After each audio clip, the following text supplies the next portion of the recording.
Once around the park, James, and don't spare the horses.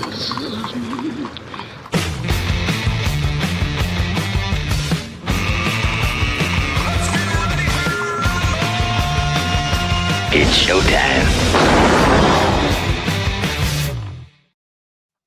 Indeed, it is showtime. Here we go. It's the Wednesday edition of On the Ledge, your Ontario Politics podcast. It is the daily edition, and as we record it, just afternoon here in this part of the world. And in past days, I would have said things may have changed by the time you hear this, given the tone and the sort of the feel and the vibe on the campaign trail. I'm not sure how much is going to change over the next few days, but there are a couple of interesting vibes that we picked up on yesterday that we want to continue with. So welcome in. I'm Dave Trafford, and joining the table today, Monique Smith is here from Global Public Affairs. Lindsay Broadhead, you know her as a member of our cast, our comms and strategy team on Now and Next. And Amanda Galbraith is a partner at Oyster Group. Welcome in all. And, I just, you're getting to a point now where I remember doing these dailies in the past, Amanda, and you hit that wall at around 5 days out from the election, say, okay, maybe this campaign could have been a week shorter. Yeah, we've all been in war rooms where we're like, well, especially if you're winning, you're like, I really like this campaign to be a week shorter. That'd be really good. Or if you're really, really, really losing and you don't want to be there anymore. I think certainly, at least the conclusion, the foregone conclusion, which was earlier that the PCs are likely to win, seems to be certainly there. And now it really is the race for second place, which even Bonnie Crombie has sort of alluded to, given the shift that she's audibly talked about. The interesting thing will be to see what's happening there right now, as we see there are numbers shifting, NDP versus the Liberals, and how those fortunes favor either one of those leaders. And I think in spite of their performances, which may not be what actually occurs in the end run. So we'll see who gets official party status or whatever. But yeah, I feel like I could do well with this election being done now from my side, but I'm not sure if my colleagues on the panel here would feel the same way. Well, Monique, you've been in that situation where you've been, watching a campaign unfold. You've been campaigning yourself, and you get to this point, whether you're way ahead or you're scrambling to make up the gap. What's the challenge in terms of you keeping your team together on the ground in a local riding that is critical to the outcome? Well, I've been fortunate in that the two campaigns I actually ran in as opposed to worked on, which are vast and many. In the two I was in, we were winning and it felt good. And, our elections were in October. So it was like September weather and we were doing well and people were excited and people were engaged. People were actually paying attention. So in those two elections, it was kind of nice. In other elections that I worked on where things have been going south or where we've been in challenging times for a variety of reasons, you do kind of hope it comes to an end pretty soon. And you're kind of counting the days until the finish line. But, I think there are still some fights to be had in this election. I think I agree with Amanda. I think we are looking at who's going to come out on top for number two. All of the benefits of incumbency have come to play for Doug Ford. No doubt about it. I mean, he had the money, he had the timing. There was no need for this election. I've said it over and over again. I actually believe this is voter suppression because, people up north, February elections are tough. And it's not going to be easy to get the vote out. So that's Lindsay, the challenge ahead for people. Sorry, Dave, yeah. Just that said, with 9 days to go or however many days we have to go, we are coming up to early voting. And I think that at least the opposition parties are going to be working hard to get people out in the early voting just because the weather's so unpredictable. And so if it's decent weather Thursday, Friday, Saturday this week, they're going to be pushing to get people out because who knows what's going to happen next. Yeah, and I was just going to say that, Lindsay, in terms of that early vote, that advanced polling, we'll always want to point to it and say that's what's going to make the difference one way or the other, or give us a hint of what to expect on the election day and outcome. It also gauges engagement. So that's part of it. But the other issue is here, just the mechanics and the logistics of getting voter cards out to people has been a challenge. And I've had like 3 or 4 people in the last 2 or 3 days say, shouldn't I have a card by now? So just getting to the advance poll properly, actually having a card that tells you where to vote, all of those things are still seemingly up in the air. Yeah. I got my card yesterday in Toronto, but my mother reported to me yesterday in North Bay she doesn't have her card, and I said it's okay. We're going to go to the advanced polls, so we'll get you voted. But I think the logistics for Elections Ontario have been hugely challenging, and in different areas it's a little bit more challenging, particularly where polls are spread out. And we've got a number, like in my riding of Nipissing, we had 11 municipalities, so there's lots of people to get organized in advanced polls and in the regular polling. And engagement is going to be the issue, not just for the staff who are running some of the campaigns one way or the other, or it's not just going to be about getting voters out. I think the weather in and of itself, I think Lindsay is going to play a bigger role in all of this, whether you're in Northern Ontario or you're in downtown Toronto. In fact, I think there might be parts of downtown Toronto that are harder to navigate than parts in Northern Ontario. Well, I don't know about that, but I do know that get out the vote is now going to be, get out the shovel, get out the windshield wiper fluid, get out, you're going to need an armory of equipment. And there's going to be, jokes aside, quite a few people needed to help folks who can't get around easily. And of course, the most obvious thing is that there's going to be, as we saw in the last election with dismal results when the weather was good, there's going to be poor turnout. It's inevitable, and that's why elections never happen in the winter season. So this happened, varying reasons that we can unpack and we can judge and disseminate amongst ourselves. But at the end of the day, this is not a good time to have an election in Ontario. A lot of conversation about, who's thrown in the towel early, if anybody is. Yesterday, we got in the middle of the conversation, and it was just interesting to us around the table to see where were the leaders the day after the debate. The premier was supposed to be in the Sioux. His flight got canceled because of what's going on at Pearson.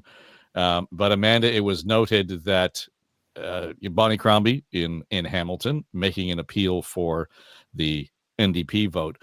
But it was Marit Stiles' appearance in Toronto with, I think she might have had, I don't know what, they got 9 MPPs in Toronto, and, everybody around her making it look very big, and, her making the point that she would be representing Toronto very well. Against the backdrop, I think Nick Nanos was talking about some of the numbers in Toronto do not look good for the NDP, and it's worse than anemic. I mean, based on the numbers that Nick's floating, there could be some real jeopardy for a lot of those 9 MPPs in Toronto.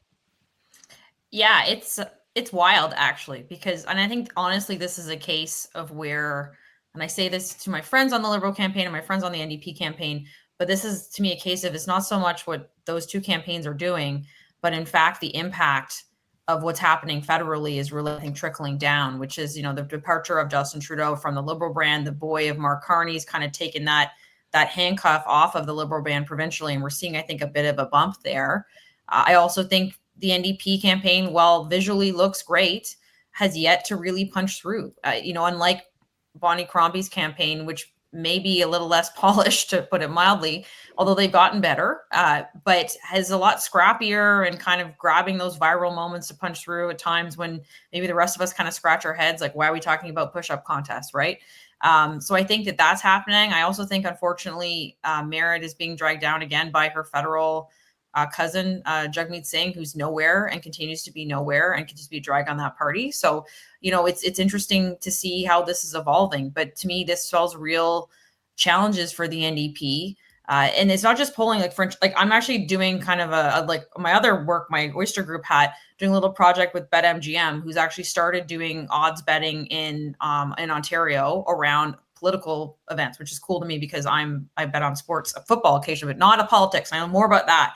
And even they're seeing a shift in their odds makers around saying it's more likely to be a Liberal government or Liberal opposition than an NDP opposition. So that's shifting there too, which is, to me, just everything looks like the NDP is going to be scratching for the seats they have. And if they do, in fact, collapse the way they are, I mean, that spells more votes for the PCs. That spells better odds for the Liberals to get party status. But I think this may work out for Doug Ford more than we'd expect. Yeah, but Nick, when we look at the next numbers, I mean, it's I'm just reading them here. 36.9 say they would vote PC, 34.8 Liberal. That's within the margin of error, clearly. But there was a day when this would have been a, sort of a desert land for Conservatives. But whatever Doug's doing, he's resonating with the folks in Toronto. It is kind of shocking. I think the fact that Merritt was out with all of her team in Toronto is a sign that they know they've got to shore up their support in Toronto. I mean, they're seeing the numbers just like everybody else. I heard some really disturbing numbers for them this morning too, not Nick Nano's poll, another poll, where they were down like to 15 or 12. Like, it was crazy numbers. And I just think it's really disappointing because Merritt's been the official, the NDP have been the official opposition. Merritt's had the structure of the official opposition office. I was chief of staff to the leader of the official opposition back in 99. So I know that it's not everything, but it's something. And compared that to, Bonnie and the Liberal team who've had, no support because they don't have party status. I mean, I think they are punching above their weight. And while her performance at the debate was a bit frenetic, I think it did attract some attention and people are listening to what she has to say. So, if they can continue that and continue to grab those moments of attention in the next 9 days, I think it bodes well for the Liberals. But I really think that it's going to be challenging for Merritt to kind of get out of this downward spiral that they seem to be in, which is unfortunate. And I would also agree with Amanda that I think the federal parties it is trickling down to the provincial side. I think the Mark Carney, upswing is definitely helping, rising all Liberal votes. And I think the absence of Jagmeet and his lack of ability to make an impression is probably hurting Merritt. So I want to loop back then, Lindsay, and just kind of get at the strategy, the shift in tone, the shift in focus for the Liberals and Bonnie Crombie. And it started with the closing shot in the debate, but she sort of unofficially made it official yesterday at her Hamilton stop. And that's why I'm reaching out today to NDP voters, and I'm asking them, if you want to change our healthcare system, please vote for Ontario's Liberals. And together,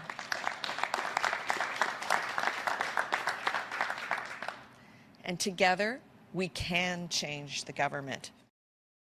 And two things we observed yesterday was that she was in what is NDP territory in Hamilton. So, and there's a question as to whether or not maybe even the Tories could run the table in Hamilton. Who knows the way it's going. And then the next step was, where was she going to be today? Surprise, surprise. She's in Ottawa, where there are seats in play there. So back to, it's clear to me she's taking John Wright's advice and saying, go to the places where you're most likely to win, strategically shore up what needs to be done. And there seems to be some thoughtful strategy there that may, in fact, show signs of momentum, show signs of hope, as opposed to, on the other side, show signs of panic for the NDP. Yeah, well, I guess it's a strategy, but I also hope it's kind of 101, where you go where the getting is good. And, and I've said this before, and everyone else, frankly, has said this before too, is that even though people claim this is a race and everyone wants to win as a leader, the Liberals and NDP are vying for official party status. Like that has to be the goal. And that saddens me as a nonpartisan because I want a healthy debate. But at the same time, that's the reality. And I think we've seen the dismal impact that it's had certainly on the Liberal Party over the last number of years when they haven't had a vote. They certainly haven't had the funding that comes with official party status. So that's what they're chasing. They're chasing the right low-hanging fruit opportunities to convert, as they should be. And just going back onto what Amanda was talking about earlier, I find it fascinating that up to down impact that the federal government has, but I wonder in Toronto also if there is a bottom up impact of having a, NDP leaning city hall, and the last number of years of more NDP leaning arguments and policy. I wonder if that is having a shift at a moment in time when, we're talking about economics. We're talking about survival for many people, our safety, our nationhood. These are big, meaty subjects that usually fall center right, not center left. So there's a lot going on, but yeah, Bonnie and Merritt will be chasing, where those margins of opportunity are till the bitter end. Yeah, I guess, Amanda, we in what we do, we're happy to split hairs and actually, confine things to certain silos, whether it's provincial, federal, or municipal. But, I'm hearing people here in Toronto just bitching endlessly about the snow removal. And as odd as that might sound, it's doing two things. It could affect the turnout of the voting next week because there's another 5 centimeters on the way. But the other part of it is, this is government failing me. I just got hit with a 6 or 7% tax increase in Toronto. The next day, you can't even remove my snow. So there may be something to what Lindsay's suggesting. Yeah, I think actually Lindsay's very correct to point that out, right? I think we're seeing broadly a wholesale swing away from of what I would characterize as like a very progressive public conversation around, encampments, around supervised injection sites, around just how we treat social services, the size of the public service. And that's a conversation that certainly is echoing out of the US, but one we've been having for a while here in Ontario and in Canada. And you saw kind of Premier Ford move that way, right? Where the puck was, he was kind of, for example, supervised injection sites, it was like, we're not talking about, all of a sudden there was a political move right before the campaign to sort of say, no, it's not a priority for his government, and funding these where they are existing near schools and daycares, which to me is very sensible as someone who was around the corner from one where there was a shooting. So I think, yeah, Lindsay's right to point that out, is the appetite for progressive values. I think from an electoral perspective, we've been having it shoved at us by the prime minister candidly for the last 10 years. Now we're seeing it municipally, at least in Toronto, from Olivia Chow. Well, people feel their services they're receiving as actually receding, is a challenge for certainly for Merritt Stiles. Like that's all being influenced by it, like I think at the margins, but I think certainly is a challenge for Merritt Stiles, who has run, a more atypical campaign you would see from an opposition leader with those resources, with those visuals, and yet, it's grim out there for them. And I actually feel for them because I have friends in that campaign. I know they've been working hard, but it may not actually translate at the end of the day. So what's your read on that chemistry then, Monique, in terms of particularly federally and provincially? Because I thought it was interesting. Premier Eby was talking. They had their throne speech in British Columbia, and it was all about tariffs. Period. So it's not just Doug who's banging the drum on tariffs. That's resonating right across the country. It's all we're hearing about, right? If you turn on the TV, you get Trump. You get Trump on something, and as soon as I think Canadians start hearing about Trump, they start thinking tariffs, because that's been ingrained in us in the last month, and as it should. But the provinces don't have much say in what is happening at the federal level as far as negotiating with the U.S. When I was in Washington for 5 years, we spent a lot of time talking to governors. And at that point, the governors were engaged in talking internationally. They wanted to talk to their subnational counterparts in different jurisdictions. We've got premiers who are going down to Washington at the end of this week for the National Governors Association, which happens every February.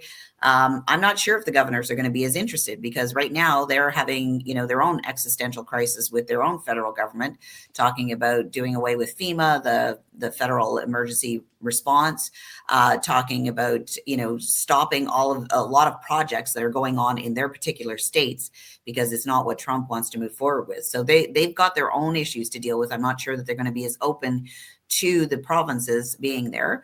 That said, trade always is an issue for governors. And so, they will possibly get a moment to talk about that. But I think that the conflation of issues, federal, provincial, that Doug Ford has tried to do is succeeding in doing, is frustrating.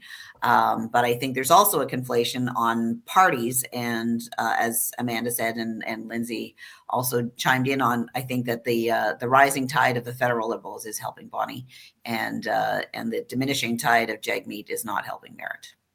So let me ask you then, Monique, about the the strategy of coming out right after the debate and saying, hey, over here, if you really want to change the government, it's the Liberals who can do that. I mean, knowing full well that even combined, they wouldn't outvote Tories given the polls right now. But I understand the messaging. Is it the right strategy? I mean, I'm hearing Liberals say, wait, this is way too soon to be doing this. It seemed like a little bit soon, but you also have to remember that they were in Hamilton, where the NDP and Merritt have had some real struggles. So I think it was kind of a combination of, the opportunism of coming to the Liberals, but also emphasizing that the NDP aren't in really good shape in Hamilton, where they've normally had a stronghold. I do think that there is a growing, like my 22-year-old niece, who is not terribly politically engaged despite her aunt, told me about a website where you could go that would tell you what party to vote for that could defeat Doug Ford. And so she, in her riding, she was going to be voting NDP, and she was apologizing to me for that because her candidate had a better chance to beat Doug Ford. And I totally applaud my niece for engaging at that level in strategic voting. But I do think that there is, there is a bit of a growing trend among young people at looking at how do you strategically vote. And so maybe Bonnie jumping into that right now is a good thing. Amanda, what do you think of that? Because I could see both ways in terms of this might have been throwing the rock in the pond a little too soon, and it's going to settle down by election day as opposed to having the effect you want. Yeah, I thought it was early too. I was like, whoa. And also, I'm not sure how often these gambits work, candidly. I mean, I'm old enough to remember the only person that can stop Olivia Chow is Mark Saunders' switcheroo there in branding, which worked really well mayoralty. That being said, to the Liberal Bonnie campaign's credit, they've kind of made a habit of saying we're not like I'm just going to be blunt, like we're not going to win. We really want party status if possible. So let's just throw shit at the wall and see what sticks, right?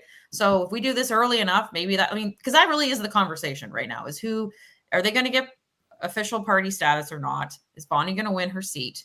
And who now? Fascinatingly, are they actually going to become official opposition, which was something 2 weeks ago I thought no way in hell will that happen. So they've been doing unconventional things, push-up challenges, you name it. Every day they talk about healthcare, no matter what happens, which is the message discipline I've only seen from the late Rob Ford, when all he talked about was subways, no matter what question he was asked, right? And that was so interlocked with his brand. So perhaps in this world where we're barely paying attention, if they beat the crap out of the only way you can stop Ford is voting to help fix healthcare is to vote for Bonnie, and that's all they do for the next 9 days. Maybe it will sink in for the 5% of the population that is actually paying attention to this election campaign. So, honestly, good for them for going outside the box. Here's the other side of that coin, though, Lindsay. They may go out and they may get the seats they need to get official party status, but when you look at the 905 numbers, Crombie's in a fight just to keep her or win her seat. She doesn't even got a seat yet. And that could be, just a huge setback. It's great that we've got, official party status, but we don't got a leader. Yeah, that would be immensely awkward. But these things happen. I don't know, Amanda and Monique would probably know the parliamentary details in terms of what happens better than me. From a communications point of view, that's a raging nightmare, because as leader, you're elbowing your way in to get the mic, or more likely you're handing it over to your colleagues who have a seat. Either way, it doesn't show what leadership tends to be, or what, frankly, we all in Ontario need it to be. So very desperate. Going back to your earlier question around Hamilton, what early, not early, one thing that I found interesting was I find the healthcare piece is late. And we've talked about this a little on previous shows, but I feel like it's been a litany of Doug Ford is responsible for this, avalanche of issues. And what they do is they just chip away at the top, and there's no depth to any of their critique. And there's certainly no depth to any of the proposition that they're putting on the table.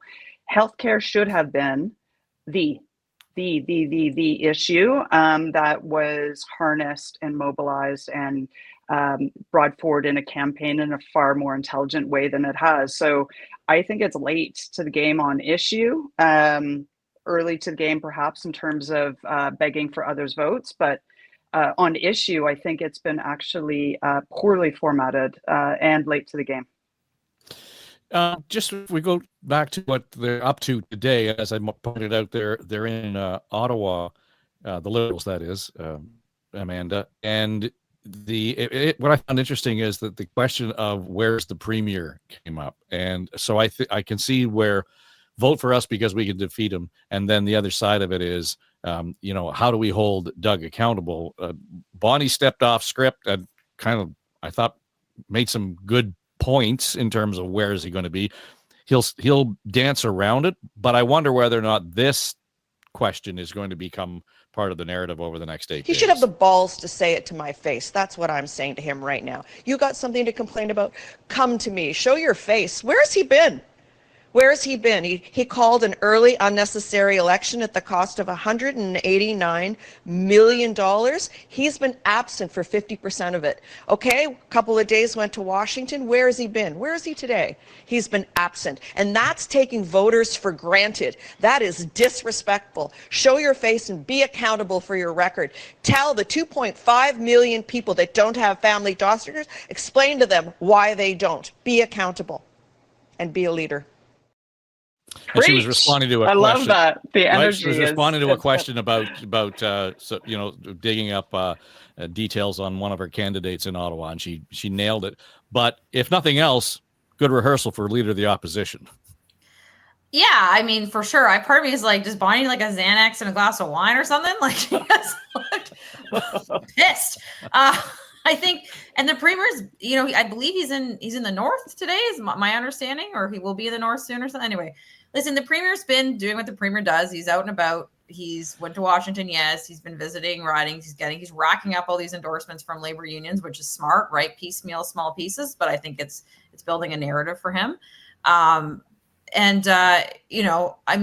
I like the fire from Bonnie. Again, I think this is a case of where if any of us were probably counseling the candidate in normal circumstances, you'd say, okay, like take it down by 10%. You don't need to be, but she's trying to punch through. And I think she's been more effective at punching through by using language like he's got the balls to say it to my face and all this kind of stuff. So good practice for opposition leader. If she actually wins her seat, which to her point, she may not, which would be wild.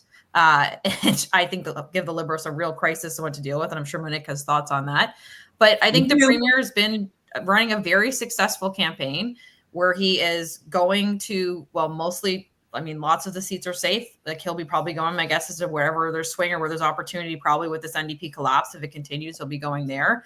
And yeah, he's certainly strapping on the Captain Canada vest and going to Washington and advocating, which is his job as the premier. And I think candidly, probably where Ontarians want him spending his time. Based on their vote, which is they're saying he's doing a good job, whether people like it or not. So but I don't mind the fire at all. And I think it would be fun to watch them face off. And again, I think good for the Liberal campaign. If anyone loves West Wing, there's like a let Bartlett be Bartlett sort of vibe. And if that's a let Bonnie be Bonnie and it's working for them, then Godspeed. Okay, Dave, there's so much in there that I need to comment on. Yeah, go ahead. Go, Monique. First off, I'm pretty sure one of your other commentators on this podcast is an official opposition leader who didn't win his seat. So maybe you could ask John Tory what the circumstances were and how that plays out. Secondly, on behalf of Keith Leslie, who's not with us today, Doug Ford has not done one Ontario interview. He runs away from the local press. He's doing Fox News, but he's not doing anything in Ontario. And I think in Northern Ontario, he avoided all the local press after the Northern debate. And I don't know if you watched to the end, because it was kind of difficult, but to the end of the provincial debate on Monday, the man had his binder under his arm and was heading for the door while the cameras were still rolling. Like, he is just avoiding the media like the plague. He does not want to answer questions. He's not being accountable. I totally support Bonnie in what she was saying there. Like, he should be in the province. If he called the election. He is in the province. He's not. He's going to Washington tomorrow, today. So he's done 2 international trips as the leader of the head of the Council of the Federation, advocating for us in the middle of a trade war. He called the election knowing and wait for them to decide. If you were advising a campaign that was 40 points up, 45 points up, would you be telling your leader to go do scrums every day?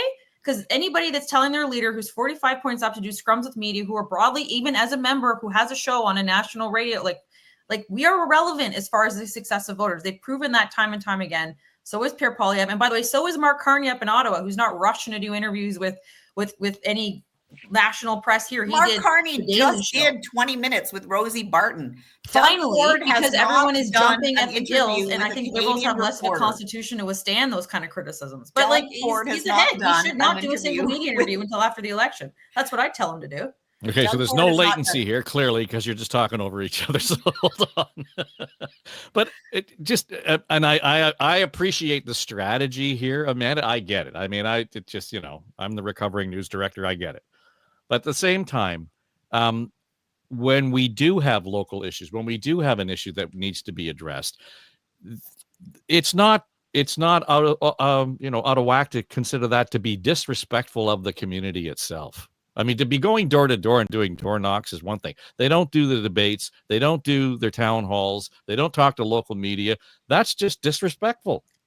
I totally disagree. He's been governing the province for 8 years. If they felt disrespected, they wouldn't vote for the guy, but they're voting for him. So obviously, how many people are voting for him, Amanda? What's the turnout going to be in a snowstorm next Friday? Monique, I'll finish my sentence I'll let you finish your sentences if you let me finish mine. Okay. So again, I don't think he's disrespecting people. Also, if journalists want to get interviews, they can go get interviews. For example, Tonda McCharles got Stephen Harper on record last week because she gate crashed an event that he was at. If journalists want to be journalists and get interviews, then stop waiting behind like stanchions. Go stick your mic in people's faces. Go find them and follow them. Like there's old school aggressive reporting, or there's we're going to wait for them to come down and dine with us. And you can choose either way. Listen, when I was a comm staffer, I dealt with both. And yeah, those people pissed me off, but they got interviews that others didn't because they were more aggressive. So people can pick their poisons. Lindsay? Go ahead, Monique. Oh, I want to hear Lindsay's read on this from the comms perspective. I know she's enjoying it with the popcorn, but go ahead. No. This is at the heart of politics right now, right? It's the death of traditional media. And I can't blame Ford for it because I think most journalists are doing it because it's the strategic thing to do. Now, it's a whole nother question about whether it's the ethical or right thing to do. And, that has to do with your position as a politician, I think, and how open you want to be and transparent you want to be. But we also have to acknowledge the realities that a lot of our media have political skews and leaning. They come in with a pre-written paper, and this is left and the right, their piece is pre-written. So this is the tragedy that is politics right now, is that politicians are being let to run without being held to account. And Ford is in the guy's under every microscope and investigation. Nothing's coming up yet. So you can't say he's dodged, public persecution in any way or shape or form, but the Ford brand has long history, he and his brother, in terms of creating their own media channels, their own media cycles, and their own content. That is what they do, and that's what they do very well. I agree with both of you because one is strategically right, and one I wish still occurred. I still wish the media had a greater force and could hold politicians to account. Sadly, that's just not where we are right now in this moment in time. So let's look ahead, and a couple of questions for you. If we are to assume that a week and a day from now we're going to have another Ford government, Amanda, what's the first thing that has to be done? First, the question is, how quickly does the legislature come back? I'd pull it back pretty fast if I were them. And I think you do kind of this is my 100-day plan. And I think my guess is he's going to come up pretty strong and hard on this is not, I've not talked to anybody. So I'm just blue skying this for the record. This is not anyone inside telling me this stuff. They'll come out with some sort of jobs support plan. This is how we're fighting for Ontario. We've got the reality of tariffs that's hitting Hamilton. It will be hitting Hamilton as soon as the writ is over. We may have some more around the auto sector, which will be a huge deal, right? Trump's musing about that today, coming into place in April. So my guess is they'll call it back. They will get to work on measures to support those sectors. and that will be his focus. That would be my recommendation. Sometimes what governments do is they win and they take a long time to plan stuff out and whatever. I guess they'll call back, throne speech, and then they'll get right to work. Yeah, Monique, I think the other side of this is bringing a cabinet up to speed. I'm not sure that the current cabinet at dissolution is the one you're going to want, but you've got a lot of experience in that room that you're going to have to rely on, as opposed to parachuting somebody new into a key cabinet role, considering the economic situation that we're going to face in the coming months and year. Yeah, I mean, they're going to have to, if they win next Thursday, they're going to have to come back pretty darn quickly, because I think nobody thought we should have an election. So you might as well start doing your job that you should have been doing all along. As far as cabinet, they will have a cadre of known players to choose from. So the vetting should happen pretty quickly. They may put in a cabinet of, if they want to get back really quickly, of veterans, and then, change them out over time to give them a little bit of flexibility. And having been one that's been involved in putting cabinets together, it's not an easy task. And it's there's a lot of personalities at play, and a lot of geography, a lot of considerations. So it's not an easy task, but I think they will probably take the path of least resistance, which is to come back quickly with a known quantity and start to make it look like they're doing something. Yeah, and I would think that at some level, if in fact there is an increased mandate, that is more than the 83 seats that they left with, there are a few people who are going to be owed, some thank yous in all of that. So whether that shows up in a cabinet posting, but I think at this stage, Lindsay, the politics is one part of it. Right now, this group has to hit the ground running on policy. Yeah. Well, if there's no official party status opposition, they're going to be allowed to, and frankly empowered to, go fast and go hard on any number of files. And that's going to cause quite a stir and a continuation of, accusations around, Ford running free, et cetera. But the fact is, if there's no opposition, there's no opposition. And his platform does run. So he's got some pretty bold, big ideas around how to address congestion. The famous this tunnel under Highway 401. I don't know if that is smoke and mirrors or if he actually wants to go big, but he certainly does on highways. So the guy's going to start building. He's got, and it's a lot of on Toronto focused things, really. Ontario Place, full throttle. He just has a mandate to go full steam ahead without any consequence, including looping back to the media that we just talked about. It's going to be very hard for anyone to have a balanced point of view in any particular piece. So great for podcasts and pundits, but probably less great for democracy as a whole. And we'll hold off on having conversations about what it's going to mean to the opposition, because I think there's so many variables out there. In a strange way, this outcome, though, to me, Amanda, only reinforces Monique's criticism, is that we didn't need this election. He's just going to roll back into office with, all kinds of strength and muscle. I mean, I guess, but candidly, he said, it's a purview of the government to call an election. Political parties of all stripes do this. It's a question of the people of Ontario is, do you feel that this government has a mandate to do this, and this is what we want to do, and who do you like, right? And guess what? All three parties have put forward, this is what I believe in. And the people of Ontario are rendering their verdict, which is they like what Doug Ford and his government's doing, and they like it so much that, to Lindsay's point, he may come back without, which I actually don't think is good for him either, for the record. I've been a part of opposition, like minority parliaments federally, and I've been a part of, around, but not in majority governments. And those are harder because you have to manage, everybody thinks they deserve a cabinet position, and there's there's a lot more infighting and a lot less fighting the enemy outside. And it's also a third mandate, which is going to be challenging regardless. The third mandates are challenging for any stripe of government, no matter what level of government. And I think this will be a hard one. And he's going to be facing Trump, and potentially, if there is a sea change in Ottawa, either there will be either it's Carney or it's Pierre Poilievre.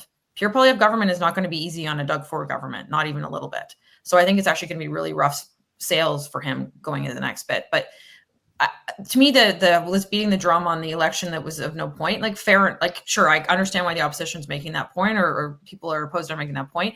I don't think the people of Ontario care, and I think there's election, it's happening. They're going to render a verdict. Their verdict is they like the guy. When we look at that again, go back to that. So the chemistry federally and provincially, and to Amanda's point, Monique, how much do you think Ford is trying to get as much done as possible before we actually have a federal election? Because the rug could move there just by having Pierre Poilievre in the Prime Minister's office. Absolutely. There's there are a lot of variables in his future, including a criminal investigation into what's going on in his world. Doug Ford's calling you. Greenbelt. So watch out. I think that just to go back to what Amanda said, that people don't really care about, I don't know, Amanda, I don't want to put words in your mouth. So I don't know if you said they don't really care about the election, or they're happy with Ford and so they're moving forward. I don't know that people are happy with Ford. I don't know that enough people are actually paying attention that we're having an election. I don't know that there are enough people in Ontario who are engaged and paying attention, because we shouldn't be having this election, which I know you think I'm beating the old drum. But I think that is bringing, interest down. Turnout's going to be low. His mandate's going to be maybe about the same, but to what end? We spent $180 million on an election we didn't need. To do what? To show that people weren't paying attention? Like, I don't get the people are supporting Doug.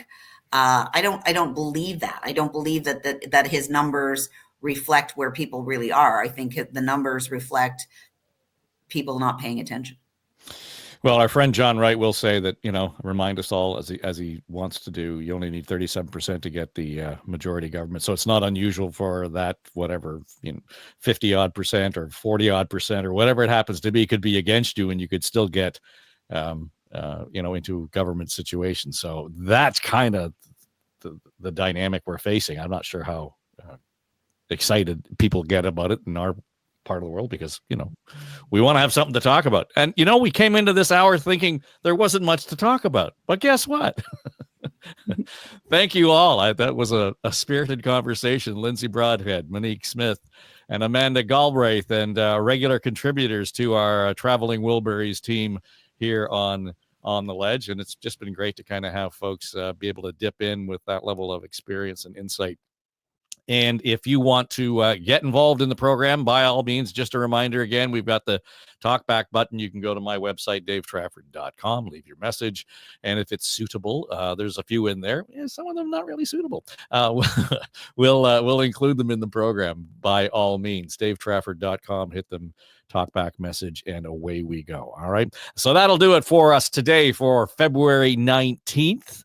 Just 8 more sleeps until Election Day?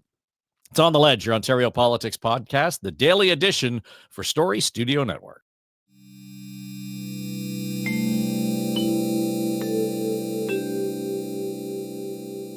This is SSN. Story Studio Network.